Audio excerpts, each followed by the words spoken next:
Hello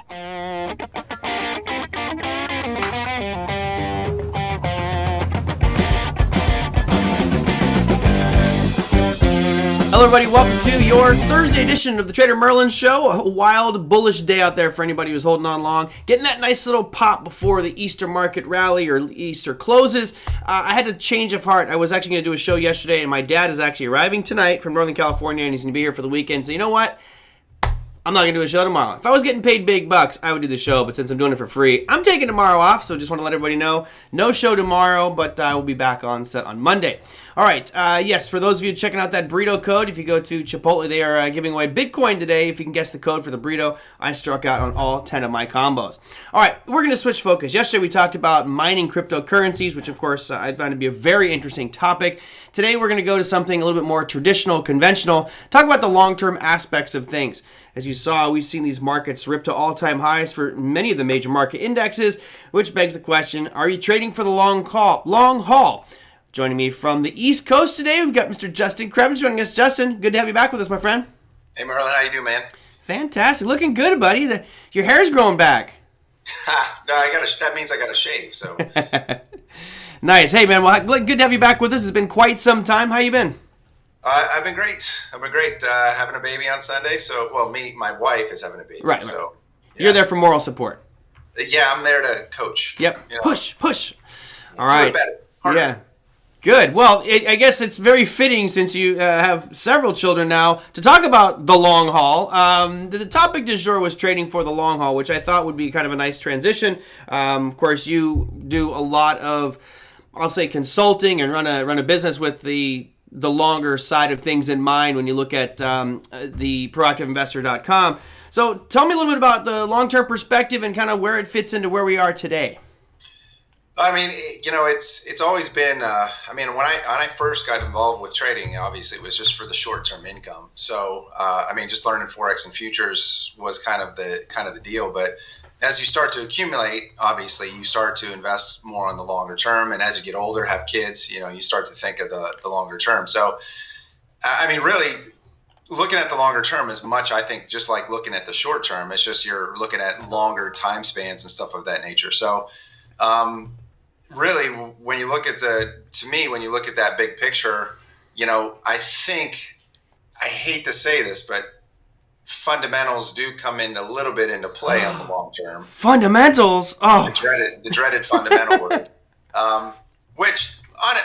Again, to be honest, I never, ever looked at fundamentals, ever. Never even read anything, never cared, never did anything of that nature. But when you look at the fundamentals, when you're holding positions for long term, for your retirement, I think bringing in a little bit of logic to the equation. Still, technical is definitely the dominant side. Like, for example, when I talk to clients, I put out a weekly newsletter to all my clients, and every week is pretty much the same. When I start analyzing the S&P, I'm like, well, none of the fundamentals really add up except free money, but the market's moving higher, so we're long, right? So.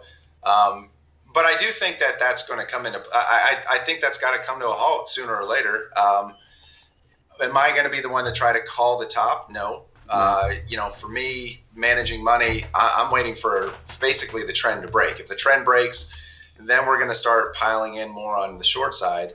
But for right now, the market is moving. It's up. It's hit 4,000 today. I think that's a psychological number, and I do think you'll see some pushback probably in the next couple of weeks. You'll see some pushback, as it drops back below 4,000. But long term, the long term trend is intact. We just have new demand that just got formed today. You got to keep going long. It's tricky, and I have the S&P 500 up here for everybody, and it's undeniable that over the long haul markets go up. And for those that might not know this, they are built, they're engineered, they are designed to go up. I can give you a simple example. Think of your favorite baseball or football team. The entire job of that team manager is to make sure that the players that are on that team are the best at their position, or at least the best that they can afford at that position, and try to get to the championships, the Super Bowl, the World Series, whatever. And if one of those guys becomes a total dog, a total loser, like Jose Canseco did for the Oakland Athletics back in the late 80s, you remove him. You get rid of him. Get rid of that guy and bring in someone fresh. Indexes, the Dow, the S&P, the NASDAQ, the Russell, they do the exact same thing. You saw the S&P recently put in Tesla because it's this new darling stock that everybody wants to be holding on to.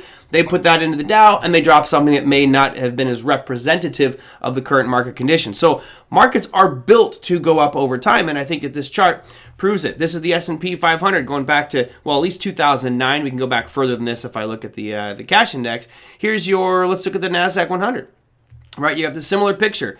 Yes, you've had some pretty big swings, but overall it has been a predominantly just gigantic bull market. I will go, unfortunately can't pull it up on TradeStation, a longer term chart than this, but it behooves us to look at that bigger trend, stay with it, and until that trend's broken, stay in your long positions. Now, that said, Justin, I'm looking at these charts right now. You mentioned S&P over 4,000 today. You have the NASDAQ over 13,300, which, we're talking some, not all-time highs for the NASDAQ, but certainly the S&P.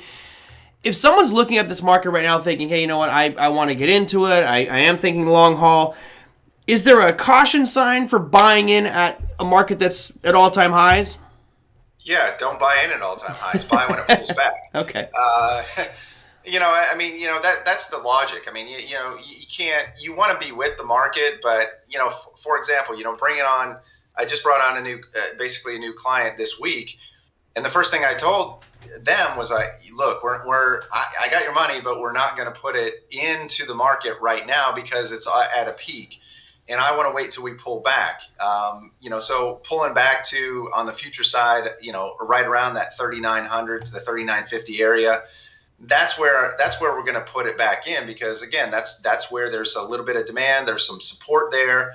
There's the uptrend, the trend line, the 20 period moving average is getting there too. So, I mean, there's every evidence along the way on a pullback, put the money back into the market. Now, if we break down below that, and specifically for me, my long-term, I think, signal that's saying, hey, you know what, we definitely 100%, if you're not bearish by now, you need to be bearish, is about 3,700 on the futures. Mm-hmm. Or roughly 370 on the SPYs. That's where the trend's breaking, the support's gone, the demand's gone, all that kind of stuff. You've crossed the 20 period moving average on the weeklies. Yeah, that's where you got to be short. And if you can't short, what I get folks into in retirement accounts is maybe go the VIX, maybe do the VIX or the VIXY, because that's kind of a replacement for, I don't like the inverse ETFs, but, going with VIX, which can really kill it if the market starts shedding down. Right. And you use that almost as a hedge, right? I mean, if you got such a hot market, odds are you're going to see that thing start to falter at some point, and when it does, it usually happens fairly quickly, especially in these big market rallies. So the VIX, if timed properly, and I have to put an asterisk there because the VIX, it'll have 10, 15, 20% moves in a day. It can be dangerous if you're on the wrong side, but when you have a market that's at all-time highs, really extended on that daily basis like you guys can see here, it might make sense to begin looking at the VIX. And right now, the VIX is trading at a pretty reasonable number. You're looking at 17 on the VIX. It was down to almost 11% today. Yeah. Well, also, too, you got to just deal with what you have, right? If you have the ability in your retirement accounts to basically use options or puts to kind of neutralize some of that delta in there, take a portion of that delta out of play to kind of act as a hedge, awesome. If you don't, then you can use the VIX as a hedge, right? And just maybe you get 75% long, 25% maybe in some VIX and maybe in some alternative markets that may not move with the stock market, just to kind of hedge your total position. Now you're giving up some of the upside, but then when the market turns, you're positioned rather well to kind of start implementing or putting more into that side of the market. Mm-hmm. Let me, from the long-term investing, when I worked for a financial planning firm, they didn't do anything with shorting. And it was basically, you're just buying. And their view was assets under management, keep them long, make sure that they stay in positions. And these guys, I won't say they were the best financial planning company in the world. They would just kind of bounce you around in assets that they were getting kickbacks on. So I didn't, take too kindly to the operation there. That said, most financial advisors are not saying, hey, let's go short. Let's go out and look for in the long-term portfolio type of thing. Do you differ from that traditional view that you shouldn't go short in your long-term accounts? Or are you okay with that? Oh my God, you should see how my broker dealer's reacting to what some of the stuff that I'm doing. I mean, yeah, I'm obviously different because I come from the trading world, right? Right. And, so I don't care about direction. I go with the direction. Now, will they let you short? No. Actually, my registered investment firm won't let me short. But what I do is I've actually created models. So models are just, for those out there that don't know what a model is, model are just combinations of different stocks or ETFs or ETNs or futures contracts that you can get into, and you position it in a particular direction. So I always design my own portfolios or models for my clients. So I have a bearish portfolio that I have, some money into VIX, I have money into golds, I have money into a little bit of the euro, and I have money into oil right now, those are all markets which I believe, with the current way that the stock market is up and why it's up, is that if it starts to go down, those markets should go up, and that model should perform really well when the market goes down. And I've back tested it and all that kind of stuff. Sure. Yeah, but they don't let you. They don't let you do a whole lot of stuff. They don't like it because you're right. They want you to stay long, be long. Talk your clients come to you and say, "Hey, I'm worried about this. Don't worry, everything will be okay." But I'm down 40%. It's okay. It'll be better in the long run. Buy more. Yeah.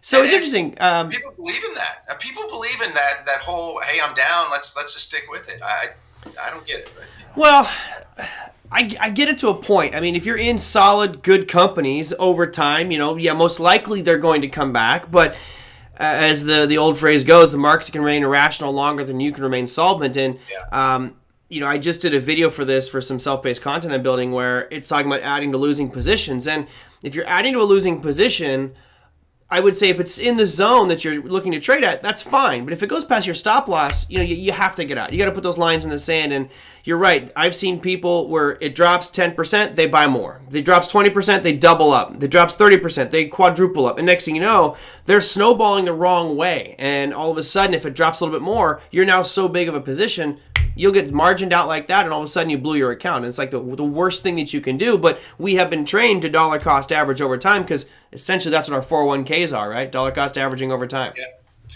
And also, too, I think an important point that people don't really recognize most of the time is where you are in life is a retirement plan, right? It's where you are in your retirement plan. If you're 30, you can do that stuff and get away with it because over the next 30 years, chances are you're going to finish higher than you were. Right.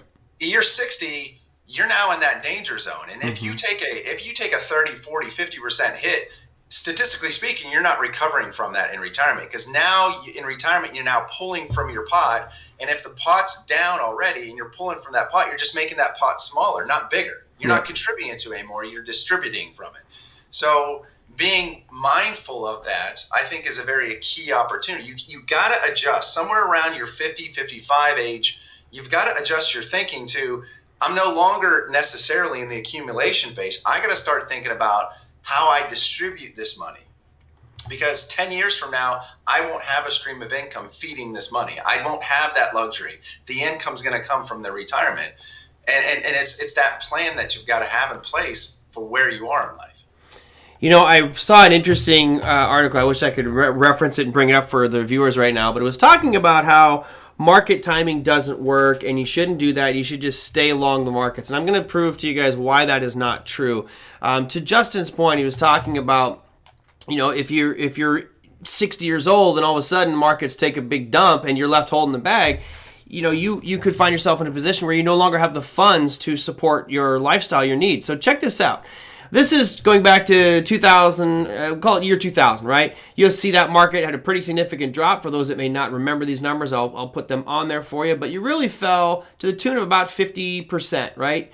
That was from 2000 to 2002. Markets dropped 50%. So anybody who's holding a 401k, it was now a 201k. You did rally back up and come back up to those highs, but notice what happened. Notice how long it took for you to get back into positive territory.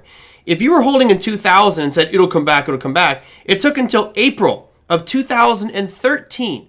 That is a 13-year period of time where the markets just chopped back and forth and did not get you back up to where you needed to be.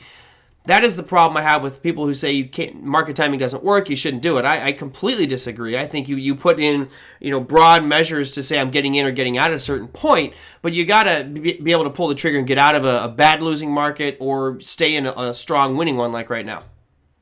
Yeah, I agree. I actually have an article that I wrote for my clients about just timing is so well. Actually, I think I have it. Yeah, timing, how critical it is. Can I share my screen? Of course, go for it. Yeah. So let's see if this works here. No, I'm seeing an ultrasound. What's that? Okay. I'm totally kidding. You should be able to now. Can you see Steve and Bill? No, I see a small little Justin. Look at with hair. He's in the center screen. That didn't work, obviously. Well, I'll put it on myself just until you get that up and running in case some weird screens pop. Yeah, you just gotta share your primary screen, and right now I'm still seeing you. Just a little video of you. Not seeing Steve and Bill. No, okay. Just a small picture of you. Circle. I'm seeing the Skype window. So basically, if people ever tell you that that timing doesn't matter, well, I did an example. I wrote a newsletter and I said, look, if you take exactly the same person, right, and you take say $200,000 of retirement or $300,000 retirement, and you give the exact same income needs that they need in retirement, say they need I don't know, $30,000 a year in retirement, whatever that may be, to supplement their Social Security, whatever. Mm-hmm. If you do the exact same thing, if that same person retired in 2000 versus retiring in 1990, there's like $1 million difference in their account.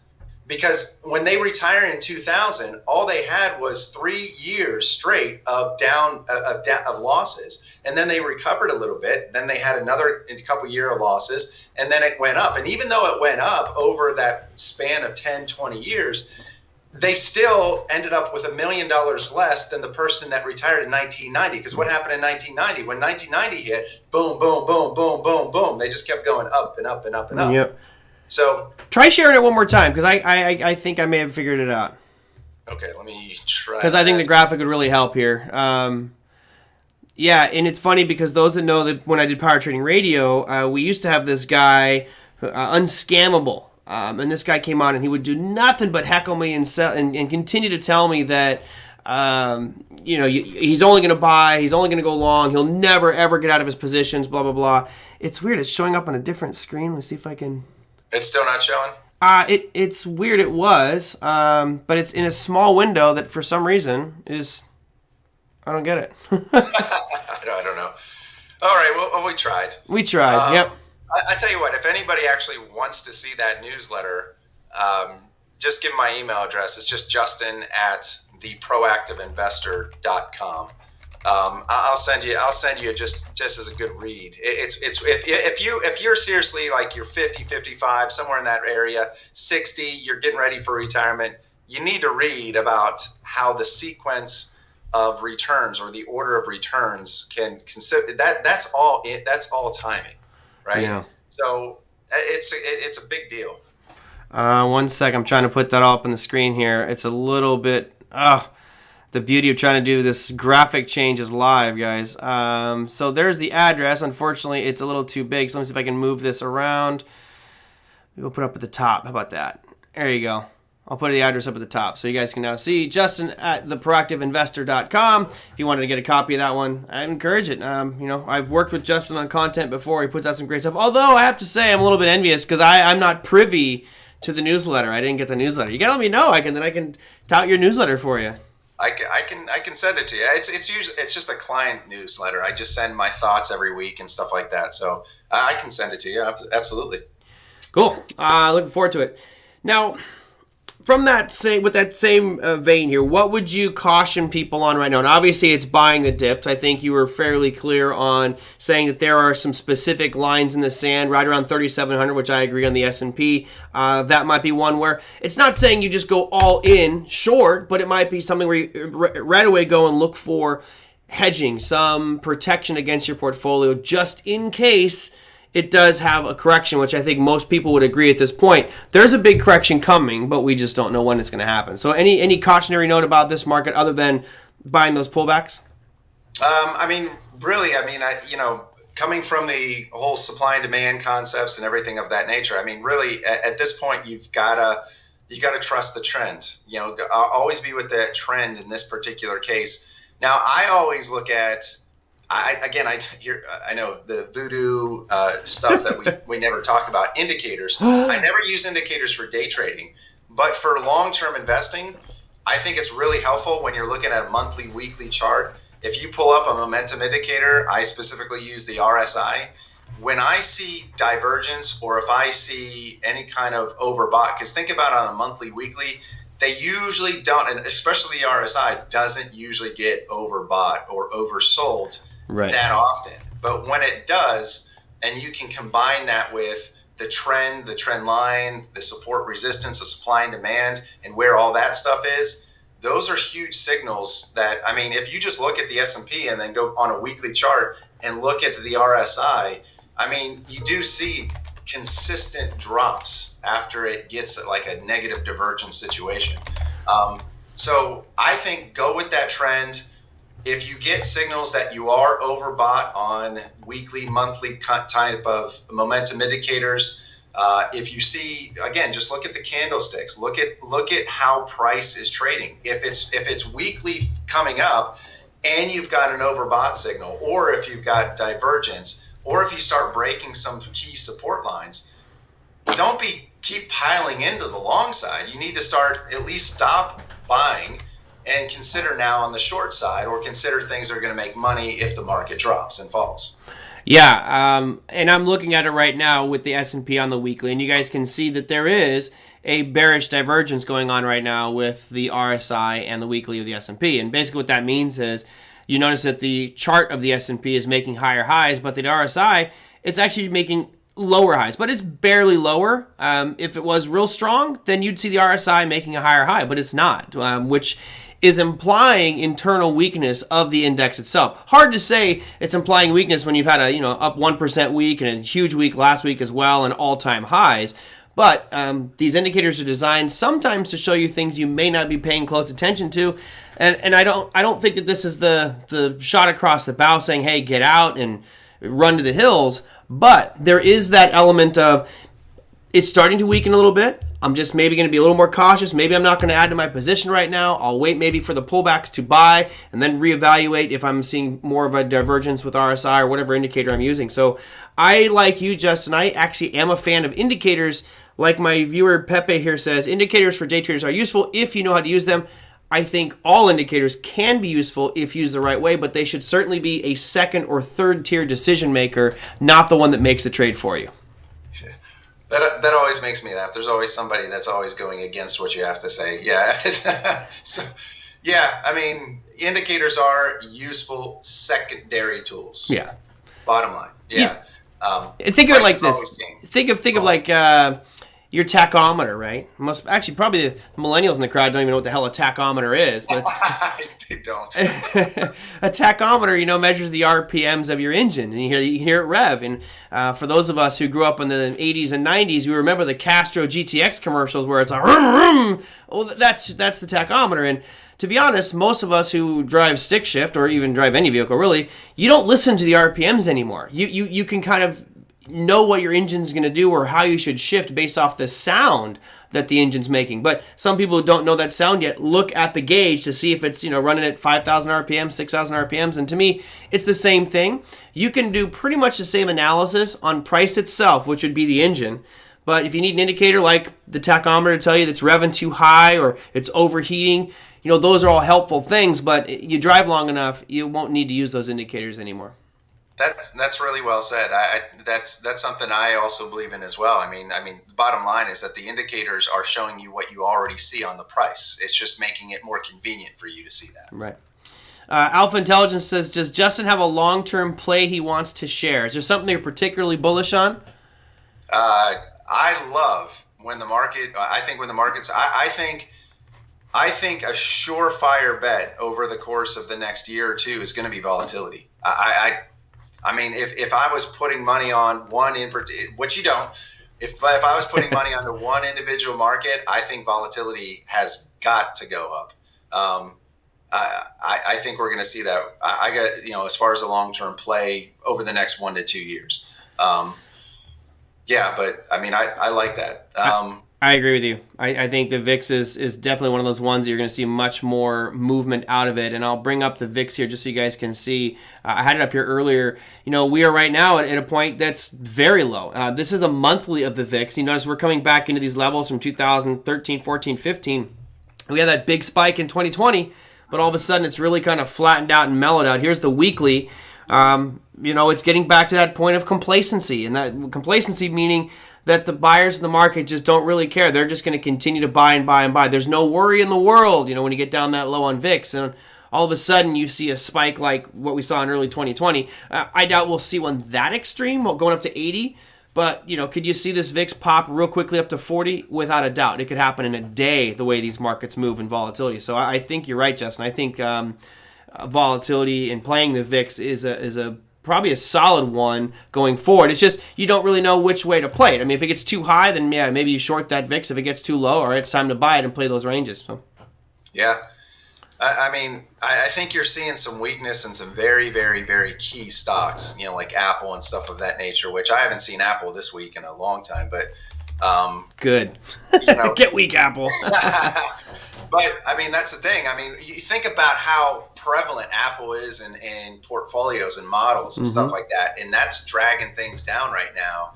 And that's worrisome, right? I mean, a lot of the tech is not performing as well. But free money keeps coming in. So, people aren't going to worry as long as they've got their free money still coming to them. So, eventually that ends, and when it ends, that's when volatility, I think, kicks in. So yep, no, it's a good one. And what I do like about the VIX, everybody, is it has ranges. Like VIX is not going to go to zero. You see it getting up into the 80. That is just a rarity to see it. It's happened twice in my lifetime where it's gotten that high above 80. So it's not going to happen too often. So again, we talked about range-bound securities. This is one that is typically range-bound. It normally hovers near the lows because markets are designed to go up. Therefore, it's going to be going down. VIX is inverse of the S&P 500. Let's see. Let's take a look at some charts here. ML says buying VXX. I mean, here's where it gets weird. There's so many different derivatives of VIX, right? This is what, the double long, am I correct? It's a short-term one. It's a short-term one, yeah. And then there's VXI, there's VIXY, which is it's the non-ETN version of the short-term VIX, basically. So basically the VIXY is the same as VXX, but it's not an ETN. The ETN is different from the futures contracts. Right. And then there's VIXM, which is like the midterm futures, which is typically more stable most of the time. Although we've gotten a really hard hit in the last couple of weeks on that one. Yep. But let's take a look at that VIXY for a sec. This is a natural draw that people have, and I think you guys can see a similar recurring pattern now that we have this chart up here. It has a big spike, and then it just spends a long time drifting down. And right now you're down around 9 on the VIXY. When you see that prolonged downtrend, it seems inevitable there's going to be a big spike upwards, and it's one of the longer downtrends you see on the screen. The one before it from 2009, it basically fell for an entire year and then had a huge spike up, and now we've been down for a better part of a year now as well. Do you try to time those things? Is there some sort of pattern seasonality that you look for the VIX to spike? I mean, I've never been big on seasonality, even though I've got several buddies that do like the seasonality thing. No, I mean, just basically I do what I do with other assets. I buy it where I think it's a low price and see what happens. VIX is, like you just described, it's very, very slow to know when you are incorrect because it's just going to keep just trickling down. But it's rather quick. I mean, the one thing I would say, if you are investing in VIX, if you're in that position any longer than a few weeks, man, you really need to evaluate what you're doing because it's not going to last that long. I mean, it will go in those couple weeks, but you should really consider I know for the upside, you should really consider 1-2 weeks max, or not max, I should say. Be very cautious after a couple weeks being long in the VIX, even if it's rocking and rolling in your direction, because it's coming right back down, and it's going to be a slow jam. As what was the movie Talladega Nights? Good one there. It should be a slow jam. Ricky Bobby. All right, let's go to one other one. What time we got here? We'll go through one more and then we'll wrap her up. Obviously, the talk of the town for the better part of the past 6 months or so has been the bond markets. We've seen yields really spike. That has created havoc for a lot of these bond products. You see some of the commercial bond products doing really poorly as well. One question came in here from Ryan McGavern. He says, thoughts on the monthly chart of TLT? So I have the chart of TLT up here. This looks like pretty much any other equity, but this is the bond market. This is the 20-year Treasury. To see it have such a significant fall like this is definitely of concern, but does that create a buy point for you here on something like the TLT? If I'm just analyzing a chart, I would say yes. But yeah, like you pointed out, it's bonds. And fundamentally, they have been at, obviously at the highest prices they've been basically in history, and they keep staying up there. So, if you're trading it technically, yes, I think 135 to 120, 120-ish is going to be a buy point. But I'd be very careful on the long-term aspects of that. I don't literally have any clients into bonds at all. If I want to get into safety, I'll use an annuity. I'll even use an index universal life, something of that nature, which I know has a guarantee to it. And it's not affected by price necessarily. So TLTs, man, that's tough. That's tough. I'd say for a swing trade, yes. Not for a longer term investment though. It's funny. I definitely think as a swing trade, you're probably right. I think that, we're at a point now, everybody, where the Fed is making it fairly clear that they're concerned with the long end of the yield curve. And as that long end continues to rally up like that, they'll do an operation twist, right? They'll stop buying the short end of the yield curve, let that rise a little bit, and then they'll go and buy the longer term stuff to bring that long end of the yield curve down. Buying the long end of the yield curve means they'll be buying the 20, the 10, the 30, which could put a big pop in TLT, and you are conveniently at a demand zone. Not that makes it foolproof. What if the Fed doesn't do that? Then you'll probably see this thing continue to drift down, but from a macroeconomic perspective, the Fed really should keep their eye on that long end of the yield curve because it could start creating a lot of problems for the market. So I definitely think that this is a decent buying opportunity, but long term, I'm not so sold on bonds either. Yeah, I stay clear. Yeah. It's kind of interesting. It's a bit of a different dynamic, though, because most financial advisors, most financial planners, the financial textbooks that are written about planning, which I've got tons of them over here, are telling you that, hey, you've got to have your clients in bonds. You want to get that risk-free portion of the portfolio and generate some income streams there. Walk me through a little bit of that, because I think that that's maybe a new change that's happening amongst the long-term investment world is not necessarily a fear, but more of a cautious tone with regards to bonds. Well, I think all those books are certainly correct from a certain perspective, but you got to keep in mind, all the interference we've had in interest rates over the last 20 years, that's got to screw up the normal correlations. And again, it's you've got to also look at every trade always begins with a plan and an objective, right? So you got to look at what your objective is. If your objective is to simply say, all right, I want guaranteed protection, and I'm okay with that guarantee only giving me a little bit of return or a smaller return, then buying an actual bond itself is no problem, right? Because you get that coupon, you've got your principal's backed up, you know what's coming to you.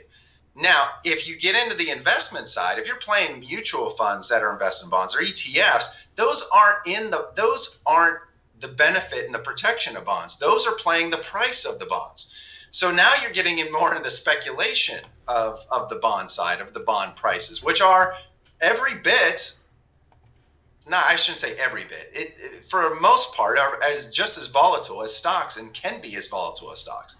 So it depends on how you're playing things. If you're 30 in the audience right now and you're going, hey, I just want to play and speculate, then yeah, buying TLT is a smart deal. If you're 65 and you're thinking, I need protection from things, then buying an ETF on bonds is not a smart idea.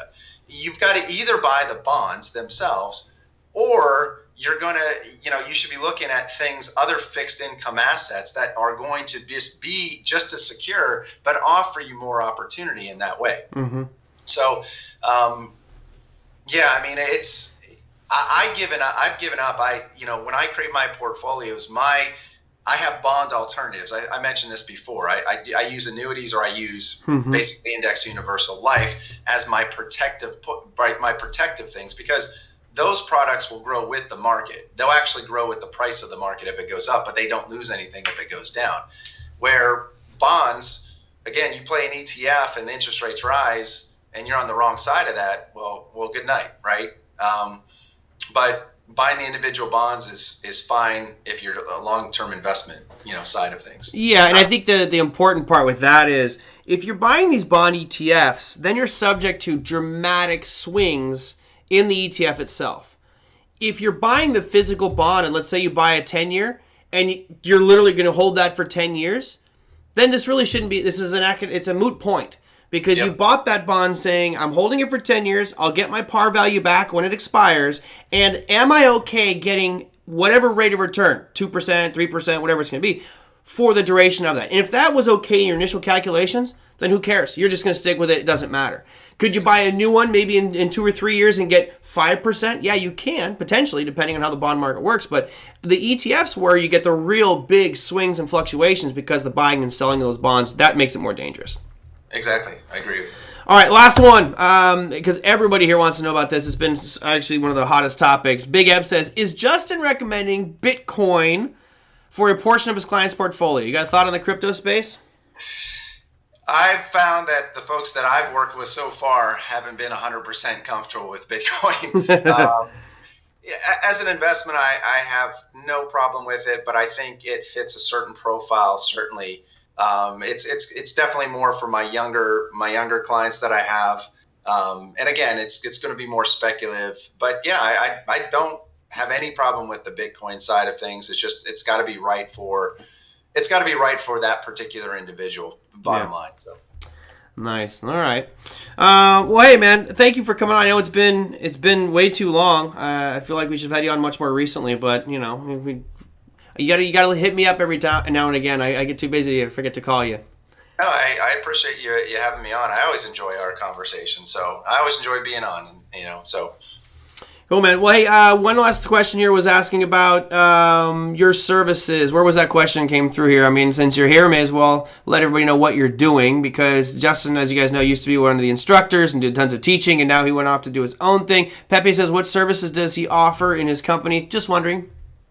I do financial planning. I manage money. I look at, I just basically create financial plans that take a look at taxes, take a look at market risk and income risk, and I work with whatever phase of retirement you're in, whether you're young and you want to grow your portfolio, or whether you're, older and you want to make sure that you've got guaranteed income sources and all that kind of stuff, and make sure you're worrying about taxes at that point. So, you go to my email address, send me an email, or, go to my website, and there's always ways to get a hold of me. So, I appreciate that, Pepe. So, I got his name up on the screen, guys. His email is justin@theproactiveinvestor.com. He mentioned he'll send you out a copy of his most recent newsletter, or a newsletter that had an article relative to what we're talking about today. All right, cool. Well, hey, Justin, thank you so much. I appreciate it. I hope you and your family have a fantastic Easter. It's going to be a holiday on both occasions, a newborn and an Easter Sunday. So I hope it ends up being a great weekend for you. It's quite a big Easter egg that's popping on Sunday. So. That's a big Easter egg. Well, hey, best of luck to you. Thanks so much for coming on. I look forward to talking to you soon. All right, buddy. Thanks. Okay. Guys, that was Justin Krebs of theproactiveinvestor.com. You can find out more information by going to theproactiveinvestor.com, or just email Justin. He said he had a newsletter for you, which I thought would be kind of cool for you guys to read. I was kind of hoping we could share the screen, but for some reason, something happened over here, and I couldn't get that screen up for you. And I did see a message from Pepe. Since I decided that today is my Friday, and for those that may have joined late, I'm not going to do a show tomorrow because my dad's in town. I actually had to run into the kitchen and grab myself a nice cold Modelo. So cheers, everybody. It's my Friday. I will be trading tomorrow, but it will probably be crypto, so not your typical show. So no show tomorrow, and then I'll be back on Monday. A beer on a Friday is so good. Okay, so I saw a message coming through from Tom earlier. Where was that one? Tom said, I've never been impressed by any bond expert except for James. You didn't like Bill Addis? I tell you, Bill Addis impressed the hell out of me. I have to say, Bill Addis is probably one of the best in the bond world that I've seen. So, okay, let me go to some stuff for tomorrow. Actually, some questions that came up for today. So I managed to get a couple questions I wasn't going to answer tomorrow. We'll do those today and get me close to a 1 hour show. Valkyrie says, I have a question regarding GBTC versus USD BTC. Right now, GBTC is at $50, and these numbers have changed, guys, while USD BTC is around 59,000. It seems like there's a huge discount in pricing of GBTC. Is there something I'm missing? No, you've nailed it. You absolutely nailed it. That we've been talking about this on the show. We've built a calculation in TradingView, which is pretty awesome, and I'll look at this chart here in just a second, but here is the calculation. You notice that back here in 2018, you were always paying a premium. Anything above this black line that you see on the screen means you were paying a premium. And for the better part of, and this is a weekly candle. So for the past 2 months, you've pretty much been buying at a discount if you buy GBTC. Right now, it's the tune of $7,000 discount on GBTC.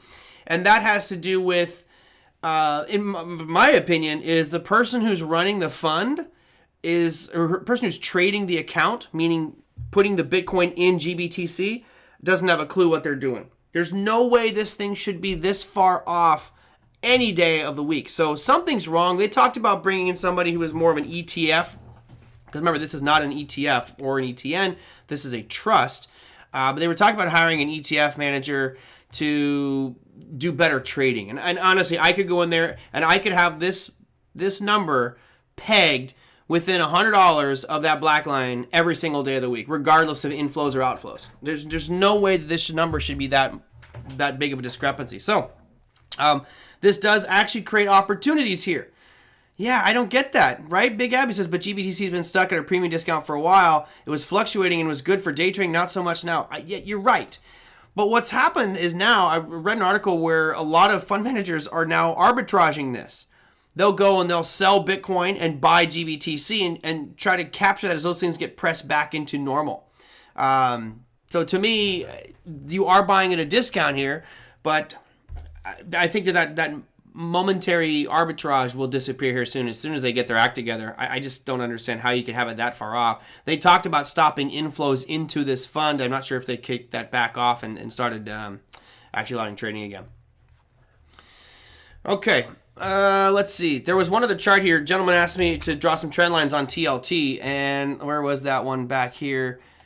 Oh, sorry, that was for Ryan. Ryan, I put two different ones on here because really the uptrend from September of last year on TLT is the only trend that I find impressive and worthwhile, but that one was broken. We broke that in December. Now, you could argue that we have a downtrend going right now, although it's not the best trend line. I mean, there's only 2 points of contact. Really, for a trend line to be in place, you want to have 3 points of contact. So, where do you move it to? Again, this goes back to the old torture chart long enough. It'll tell you anything you want to hear. That looks more like a doable trend line. Either way, I don't think we necessarily need to have a trend line on there to understand that TLT is looking incredibly weak. It's actually accelerating right now, which goes hand in hand with the yield, which I think I have the 30-year yield. Here's your 30-year yield. I mean, you've seen a real sharp spike up in that yield. Now, it's definitely dropped over the past 2 weeks, but still, that's a colossal run-up in the rate increase, or over 100% in that 30-year, and then here's the 10-year as well, so you guys can see that one, which has been even more pronounced, going from 0.48, actually I think it's 0.38 to those lows in 2020 to a high here recently. I think it just touched a couple days ago. What was that high? Oh, the high was 1.774. We're now at 1.672.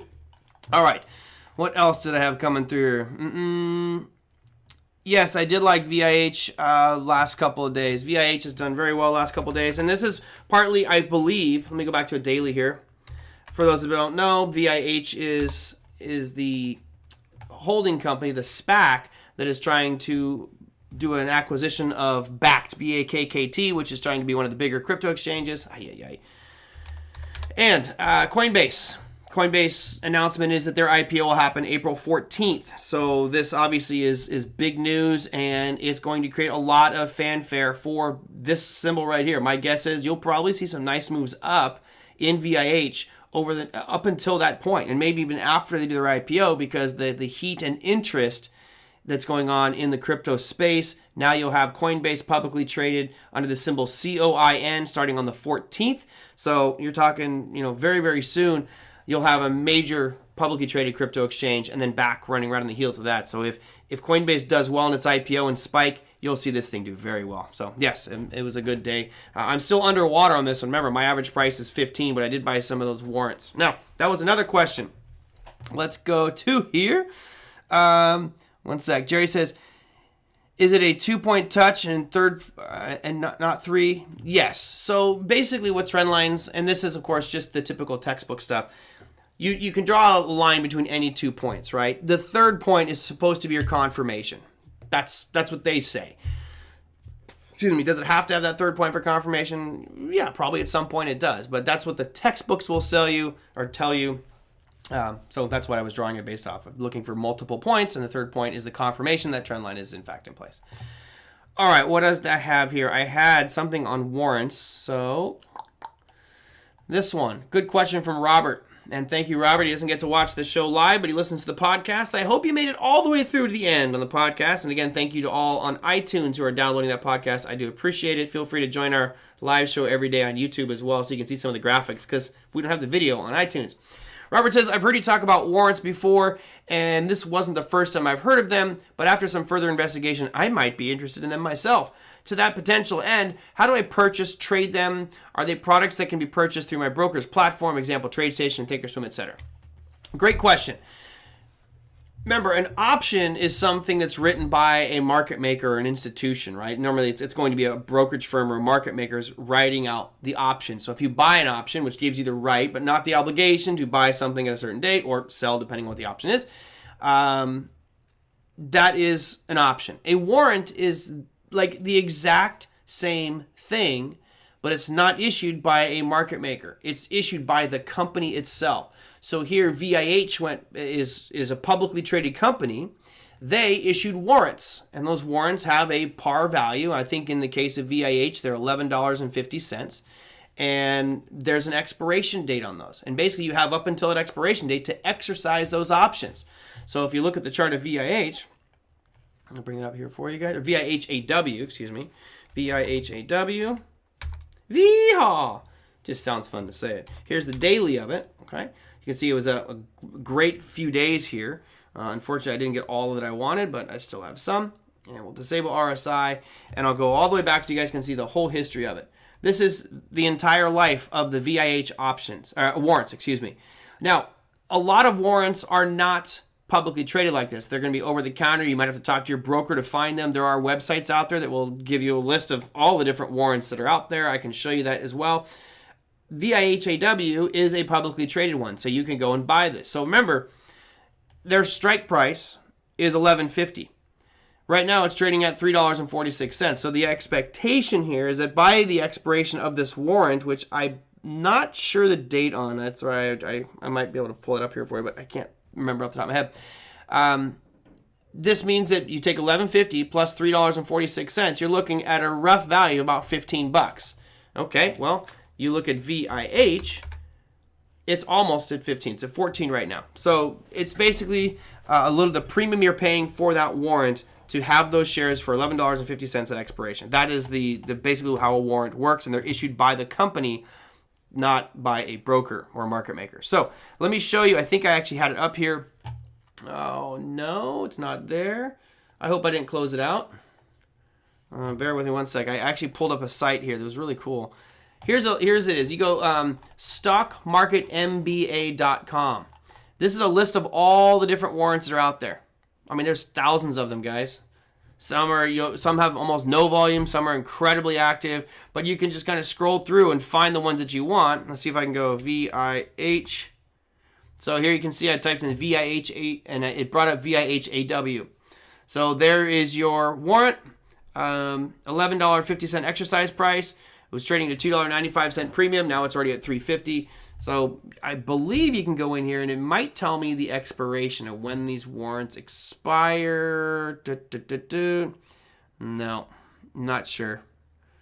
There's somewhere to find that information, but I don't have that information here. But anyway, that is your basics on what a warrant is, where you can find them. It's just think of it as a publicly traded option, Robert. Okay. So as we mentioned, we have no show tomorrow. We do have some economic announcements. Why don't I jump into that and show you guys some economic stuff? And then I'll go maybe one more listener question. There's really only one thing to show you with regards to economic announcements tomorrow. It's pretty boring. Here's what we've got for Friday. Now, the equity markets are closed, guys. The bond market closes at noon. Of course, cryptocurrency markets never close for anything. Forex markets are operating as normal, but they'll be closed for the weekend as well. Mainly the stuff is for the U.S. tomorrow. You see we've got average hourly earnings, non-farm employment change, and their unemployment rate coming out tomorrow. Sadly, those won't have as big of an impact because obviously markets are closed, but those are the numbers that are coming out tomorrow, and that's pretty much it. Now, I want to get to one more question here because I believe she is actually in the audience. So yes, she is here. Happy Easter, Thomasina. She sent in this question, which was, have you heard of HitBTC? A friend's mother has bought crypto through them. It's been a few weeks, and they still have not given her credit for the crypto. Is this company a scam? Well, I believe this is another Chinese one. This was, as you guys have heard me say countless times, this is why I don't want to do business with a Chinese or a foreign cryptocurrency firm. I'm actually in the process right now moving everything that I have my crypto space that's on exchanges into US-based ones. So we're talking Kraken and Coinbase are the two primary places I'm holding my crypto assets. I have some at BlockFi as well. That's a little scary. They're not a scam. HitBTC is certainly an exchange. They're not one of the bigger ones. My curiosity for you, Thomasina, is why would your friend's mom buy on that exchange? I mean, how did she get drawn into that specific exchange? I mean, it's challenging to open an account, and then it just seems like an odd exchange to open up. I actually did have an account there, but it was very small, and everything's been pulled off of that. I didn't have any issues. So the problem for anybody on these foreign crypto exchanges is getting in touch with someone, contacting someone, talking to them in person. Good luck with that. Kraken has actually been pretty good with regards to contacting. I actually got and talked to a live person yesterday, which is kind of amazing. Yeah, I agree with Coach. I don't think HitBTC is a scam, but there's clearly something wrong because if you bought crypto there, it should be in your account. Period. There's no real delay. If you're buying through their exchange, it should show up in your account right away. If you're transferring in, then it takes some time for the blockchain to record, and they'll say it has to be a certain amount of blocks of data. For example, I moved some Ethereum yesterday, and that took 35 blocks before they would actually accept it, meaning that blockchain, it had to be in there for 35 blocks. Now, the good news for Ethereum is it's I think a 15-second block time. So it's only going to take me a few minutes to get confirmation. If you transfer Bitcoin, remember it's a 10-minute block time, and most will say 6 blocks is how many have to be passed before they'll honor it. So it can't be changed or removed. And of course, 6 times 10 is an hour, but it shouldn't be days. I don't know why there's a problem with it at HitBTC. Yeah, I don't know. I haven't heard anything like that big yet, but that could very well be the case. My recommendation is start in the U.S. There really isn't that big of an advantage other than maybe cheaper commissions. If you're very active, just stay with the U.S. broker. Stay with Kraken, stay with Coinbase, stay with Gemini. Those are the big three here in the U.S. for now until Bakkt gets their feet on the ground. No problem there. Exactly, Jerry. And then that's what I've been saying. Jerry says China in general is a red flag. I'd rather go to the neighbors across like Japan. And that's what happened with Binance, right? Binance was in China, and then they moved over to Japan. And now they're setting up offices around the world, which is a smart thing to do because now, as Americans, it's okay to trade on Binance. But Echo says ACH. So this is one of the big problems that I have with Coinbase. Not Coinbase, excuse me. Coinbase actually allows ACH, which is you link it straight to your checking account and you can make real quick transfers of money. That's simple, efficient, the way that it should be, both in and out. So when I want to buy $10,000 worth of Bitcoin, I hit a button, it pulls it right out of my account on Coinbase, goes to links to my bank, pulls it out, buys the coin. When I want to sell it, I can send it right back to my bank account. That's great. Kraken doesn't have that. Okay, Kraken does not have ACH right now, and I was contacting their live support about it, and they're like, well, we're working on it. It's like, well, you're cumbersome. I told somebody the other day, they emailed me, they're like, I want to buy Polkadot, which is it's on Kraken Exchange, but I can't link it to my bank account. So your options are, if you're trading through Kraken, is you'd have to wire them money, which of course takes days and costs money. There's a big fee to do wire transfers, which is just the ironic thing, because that's what a lot of the cryptocurrency is intended to avoid, is the cumbersome process of transferring money. And here you are forced to use that cumbersome process to get to a platform that allows me to buy digital assets. So they're going to hopefully very soon have ACH on Kraken. They don't right now. Gemini did have it linked up to checking when I first opened an account. That was 2017, but I haven't logged back in yet. And Coinbase definitely links up to your checking accounts. BlockFi have ACH? No, they don't. BlockFi doesn't allow you to do anything in US dollars. You have to transfer over the assets into their accounts or by, I believe it's USDC or USDT, which would be the stable coin for the dollar. Yes, I agree, Richard, as well. Everyone, I hope you have an enjoyable Passover, Easter, whatever you guys want to celebrate. May it be a glorious one. Hopefully you get as beautiful weather as we have here in Southern California right now, because it is so nice. You know where I'm going to head. I'm going to go out to the park, maybe go to the beach and walk my dog for a little bit, enjoy some sun. So, again, I hope you guys had a great week. I'll work on getting some guests on the line for next week. I'm probably going to try to hold off at least one day with a guest, because I have a bunch of questions that I want to get to from the viewers. Make sure we can get to those ones and answer as many questions as possible. So, as you guys know, Justin Krebs was my guest today. I'll put this number back up there. There he is, Justin at theproactiveinvestor.com. If you want any more information from him or his newsletter, if you want to send me any emails, you can email me at TraderMerlin@gmail.com. Send in comments, suggestions, whatever, hate mail, love mail, whatever you like. Just keep it clean. If you have any other questions, send them on in there. You can post them underneath the YouTube video as well. If you like today's show with Justin, give me a thumbs up. If you're new, hit that subscribe button. Happy holidays, everybody. I will see you on Monday. Take care.